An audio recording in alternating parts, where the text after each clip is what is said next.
Avez-vous déjà ressenti ce léger pincement au cœur en voyant que la femme à laquelle vous pensez souvent semble complètement indifférente? Peut-être que vous lui avez envoyé un message. Peut-être que vous avez essayé de la faire rire, d'attirer son attention, mais rien n'y fait. Vous vous demandez pourquoi elle ne pense pas à moi comme moi je pense à elle? Eh bien, restez bien jusqu'au bout, car aujourd'hui, on va voir comment renverser cette situation. Oui, il est possible de lui manquer, même si, pour l'instant, elle ne semble pas intéressée. Ah, et non, on ne va pas parler d'envoyer des SMS tous les jours avec des emojis de chatons mignons. Si ça marchait, on le saurait. Ce qu'on va voir aujourd'hui, ce sont des stratégies plus subtiles et bien plus efficaces. Dans cette vidéo, je vais partager avec vous un ensemble d'astuces pratiques, des choses que vous pouvez réellement appliquer pour attirer son attention de manière subtile et même devenir ce type auquel elle pense sans comprendre pourquoi. Et croyez-moi, ce n'est pas une question de magie. Tout est dans l'art de rester authentique, mais intriguant. Curieux d'en savoir plus? Alors, c'est parti. Chapitre 1. Maîtriser l'art de l'indépendance.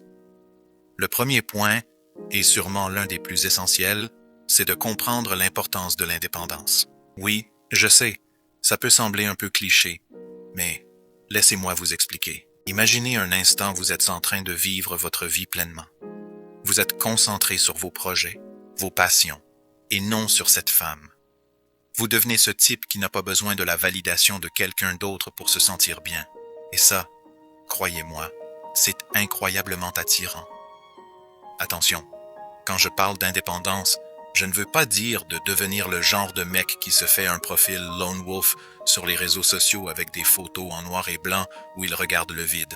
On reste dans le naturel ici. Pour vraiment maîtriser cette indépendance, vous pouvez commencer par vous engager dans une activité nouvelle, un hobby, un projet personnel.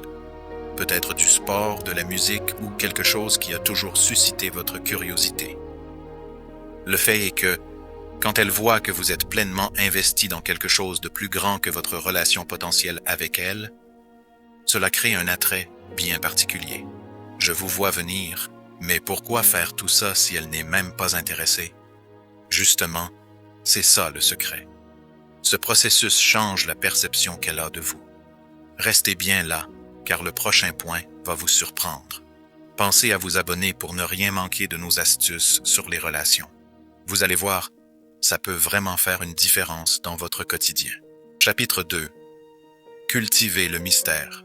Le mystère, c'est probablement l'une des armes les plus puissantes pour attirer quelqu'un.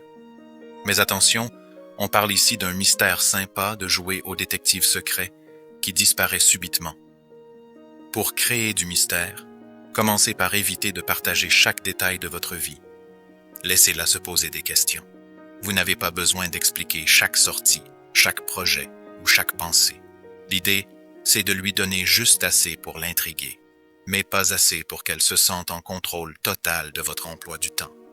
Et non, ça ne veut pas dire que vous devez lui envoyer un message style James Bond. Je suis en mission secrète, je ne peux pas en dire plus. Juste rester discret, sans en faire trop. Comme le dit Épictète, ne cherche pas à tout contrôler ni à tout expliquer. Le mystère réside dans ce qu'on choisit de montrer, ou pas. C'est ce qui vous rendra fascinant sans que vous ayez besoin de vous vendre. Vous commencez à voir l'effet que ça peut avoir. Et ça, ce n'est que le début. La prochaine étape va vraiment vous surprendre, car elle touche quelque chose de très simple, mais de redoutablement efficace. Si vous êtes toujours là, pensez à liker cette vidéo pour nous soutenir. Et en plus, ça montre que vous êtes motivé pour découvrir la suite. Chapitre 3. Valorisez vos propres passions. Les passions.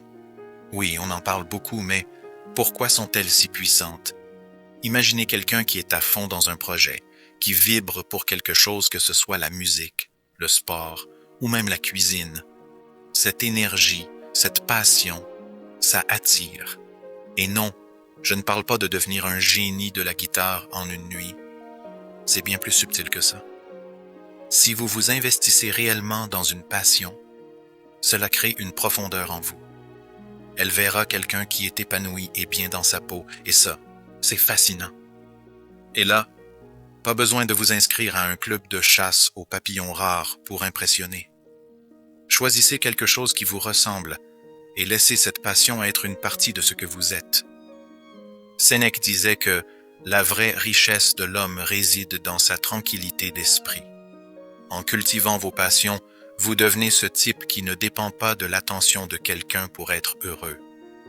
Restez bien jusqu'à la fin, car il y a encore des clés importantes qui vont changer votre manière de voir les relations. Au final, ce qui attire vraiment une personne, ce n'est pas le nombre de messages, ni les efforts pour être constamment présent. C'est la profondeur de votre personnalité, l'authenticité de vos passions et cette capacité à rester vous-même. Même si elle ne vous remarque pas encore, il y a une force dans l'acceptation de qui vous êtes. Cela finira par attirer la bonne personne. Comme le disait Marc Aurèle, la tranquillité d'esprit réside dans la maîtrise de soi. Restez fidèle à vous-même, et elle se rendra peut-être compte de ce qu'elle est en train de manquer, ou bien une autre personne le verra.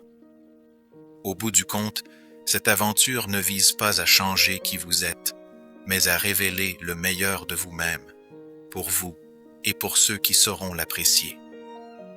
Prenez soin de vous, et le reste suivra. N'oubliez pas de vous abonner avant de partir. On explore chaque semaine des conseils uniques pour mieux comprendre les relations et surtout pour rester authentique.